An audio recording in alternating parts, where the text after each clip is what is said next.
சிறைச்சாலையிலிருந்து குற்றங்களை இழைக்கின்ற பாதாள உலக குழுக்களின் ஆதிக்கம் தற்போது குறைவடைந்துள்ளது. இன்று காலையிலும் நாம் ஒரு விடயத்தை அவதானித்தோம். யுஹான் விக்ரமசிங்க என அழைக்கப்படும் பொதுஜன பெரமுனவின் முன்னாள் பிரதேச சபை உறுப்பினர் கடந்த முறை வத்தளை பகுதியில் ஐக்கிய மக்கள் சக்தியின் உள்ளூராட்சி மன்ற உறுப்பினராக களமிறக்கப்பட்டவர். போதைப்பொருள் கடத்திய குற்றச்சாட்டில் இன்று காலை கைது செய்யப்பட்டார். எனவே போதைப்பொருள் மற்றும் பாதாள உலக குழுக்களின் செயற்பாடுகளில் பொதுஜன பெரமுனவே முதலிடத்தில் இருக்கின்றது. ஐக்கிய மக்கள் சக்தியாலும் இந்த குற்றச்சாட்டுகளில் இருந்து தப்பிக்க முடியாது என்பதை நாம் அறிவோம். உண்மையில் ஹர்ஷடி சில்வாவுக்கு கோபம் வருவது நியாயமாகும். அதையும் நாம் அறிவோம். ஐக்கிய மக்கள் சக்தி என்ற எதிர்க்கட்சியில் இவ்வாறான விடயங்களுடன் தொடர்புபடாத சில பாராளுமன்ற உறுப்பினர்களும் இருக்கின்றனர். தேர்தலில் வெற்றியீட்டியதன் பின்னர் கௌரவ எதிர்க்கட்சி தலைவர் இங்கு அமர்ந்திருக்கின்றார். சரித் அபேசிங்க தேர்தலில் வெற்றியீட்டியதன் பின்னர் அவரை அழைத்து சென்று 1 கோடி ரூபாய் நிதியை ரொக்கமாக கொடுத்தார். நீங்கள் மகிழ்ச்சி அடைய முடியும். பாதாள உலக குழுக்களிடமிருந்து கப்பம் பெற்ற ஒருவரே ஐக்கிய மக்கள் சக்தியின் உபத்தலைவராக எதிர்வரும் நாட்களில் நியமிக்கப்படவிருந்தார். கௌரவ பிரதி சபாநாயகர் அவர்களே, எமது அரசாங்கம் ஆட்சிக்கு வராமல் இருந்திருந்தால் சரித் அபேசிங்க உபத்தலைவராக மாறியிருப்பார்.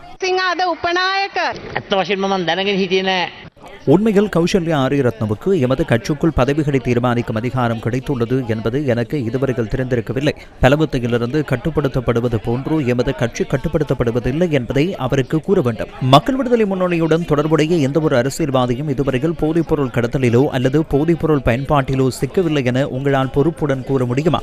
முடியாது அல்லவா?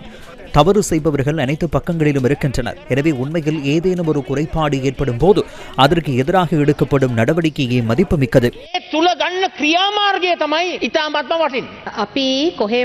போதைப்பொருள் மற்றும் பாதாள உலக குழுக்களுடன் கொடுக்கல் வாங்கல் செய்பவர்களிடமிருந்தோ நிதி தொய்தாக்கல் தொடர்பில் வெளிநாடுகளில் குற்றம் சாட்டப்பட்டு தண்டனை அனுபவித்தவர்களிடமிருந்தோ கப்பம் பெற்று கடத்தல்காரர்களை பதவிகளுக்கு நியமிக்கவில்லை.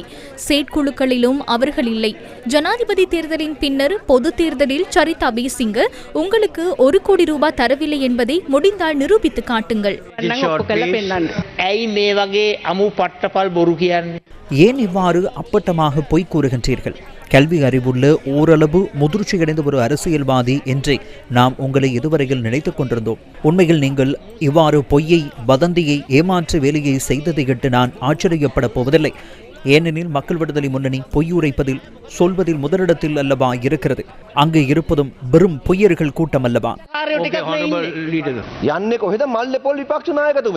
எங்கே செல்கின்றீர்கள் என வினவினால் பையில் தேங்காய் என்கின்ற கதையாக ஒரு எதிர்க்கட்சி தலைவர், பாராளுமன்ற உறுப்பினர் கயந்த அவர்களே, அந்த கட்சிக்குள் நீங்கள் காண்பிக்கும் பொறுமைக்காக நான் உங்களுக்கு உண்மையிலேயே நன்றி கூற வேண்டும்.